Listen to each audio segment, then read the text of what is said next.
Performa Intel Arc B390 yang menjanjikan, PC kalian sekarang udah jadi konsol dan Huawei siap melawan iPad. Nah, selamat datang di Britek, di mana aku akan membawakan berita tentang teknologi yang paling fresh. Dan yang pertama adalah Intel Arc B390. Nah, menurut leaker @OneRaizu di Twitter, Arc B390 yang ini by the way nanti akan sepaket dengan CPU Panther Lake meraih skor sekitar 7000 di 3D Mark times Pi. Dan untuk perspektif atau perbandingan aja, ini hampir 2 kali lipat dari iGPU yang ada di Lunar Lake atau Core Ultra 200V yang baru rilis tahun lalu, dan lebih dari 2 kali daripada Radeon 890M yang ada di Ryzen AI 9 HX370, namanya jelek banget. Leaker tersebut juga mengungkapkan bahwa B390 ini mencetak skor sekitar 6000 poin di benchmark lainnya di Steel Nomad Lite, yang membuatnya memiliki skor 87% lebih tinggi dari Radeon 890M dan 80% lebih tinggi dari Arc 140T. Nah, dengan performanya yang menurutku bagus ini, mungkin AMD juga perlu khawatir dan perlu cek lagi, terutama di sektor handheld, karena beberapa hari lalu juga ada kabar bahwa Intel akan bawa CPU Panther Lake ini ke handheld dan iGPU-nya nanti jumlah core-nya akan sama. Banyak 12 Xe3 cores dan yang beda cuma clock speed-nya turun dikit. Jadi handheld dengan performa kayak gitu mungkin bisa mengubah sektor handheld sih. Tapi perlu digarisbawahi kalau ini belum tahu konsumsi dayanya berapa. Mungkin aja bisa sampai 60 watt, belum tahu. Mending ditunggu dulu.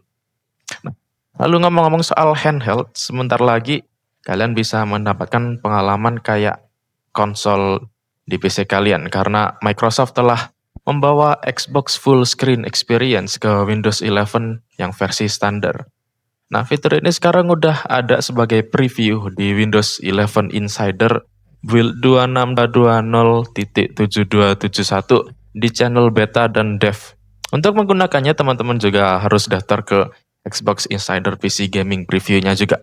Nah, jadi fitur ini membuat experience di Windows lebih kayak konsol dengan fokusnya ke navigasi yang pakai controller kayak gitu. Tapi ini bukan sesuatu yang bakal ngubah suatu experience-nya lebih dari itu sih. Jadi nggak bakal nambah performa.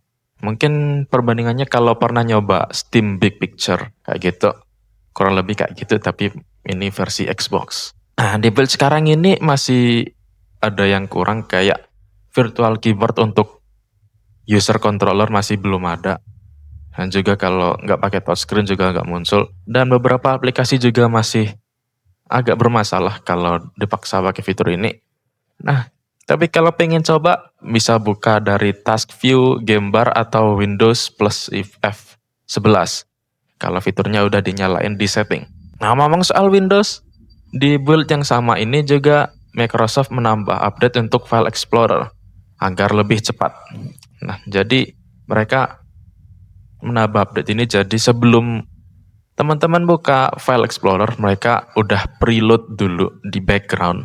Nah, mereka melakukan ini karena mereka mengklaim kalau ini bisa lebih cepat untuk buka File Explorer. Ya, itu sih idenya.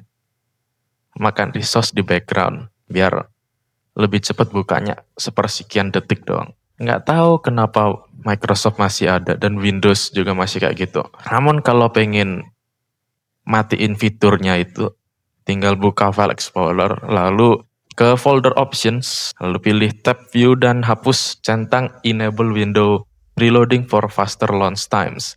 Nah, selain itu juga Microsoft memperbarui File Explorer-nya untuk penampilan dan experience-nya. Nah, menu konteksnya sekarang makin rapi dan tombol-tombolnya kayak aksi sekunder kayak gitu masih ada, masih bisa diakses cukup mudah, nggak beda jauh kayak sekarang. Tapi menurutku masih mending di Windows 10 sih, walaupun kelihatannya waktu klik kanan itu kelihatan rame banyak tuh. Tapi semuanya bisa nyampe dalam satu klik. Nah, sekarang kalau mau buka 7-zip, ekstrak lewat 7-zip gitu, aku harus klik kanan, show more options, habis itu baru muncul opsi 7-zip. Jadi menurutku mending yang dulu daripada yang sekarang. Nah, habis itu setelah ngomongin Microsoft, kita pindah ke sekte sebelah, ke sekte buah-buahan. Nah, menurut analis Jeff Pu, iPhone 17e, ya berarti yang versi murahnya iPhone 17, nanti akan dapat upgrade kamera. Jadi kemungkinan upgrade kameranya nanti kamera depannya pakai kamera yang sama yang di iPhone 17 biasa. Di kamera baru ini nanti akan pakai sensor persegi, jadi bisa foto horizontal ataupun vertikal, nggak perlu gerakin HP-nya. Dan juga HP ini nanti akan pakai chip A19 kayak yang di iPhone 17 juga, itu sebagai upgrade-nya. Nah, untuk kapan keluarnya? Perkiraannya itu di sekitar Februari atau pertengahan dari Q1 sih lebih tepatnya. Kayak gitu. Nah, sekarang kita ke rivalnya Apple atau mantan rival sih, karena Huawei udah lama kehilangan taringnya habis kena ban bertubi-tubi. Nah, sekarang Huawei bersiap untuk menantang si iPad dengan MatePad Edge-nya yang akan meluncur di tanggal 25 November. Nah, menurut rumor dari Weibo, MatePad ini akan membawa chip yang hingga 3 kali lebih cepat dari Kirin T92 yang ada di MatePad Pro 13,2. Dan jika benar, ini akan membuatnya hampir secepat iPad Pro yang sekarang dengan M5-nya. Untuk mewujudkan performa ini, chip ini akan menggunakan daya hingga 28 watt, jadi udah kayak laptop gaming aja. Dan ada liquid coolingnya. Huawei juga dikabarkan akan bawa model yang gak pakai liquid cooling sih, tapi konsumsinya cuma sampai 20 watt aja. Nah, untuk tabletnya sendiri secara keseluruhan tablet ini akan pakai layar 14,2 inci, resolusi 3120 kali 2080 dan refresh rate 120 Hz.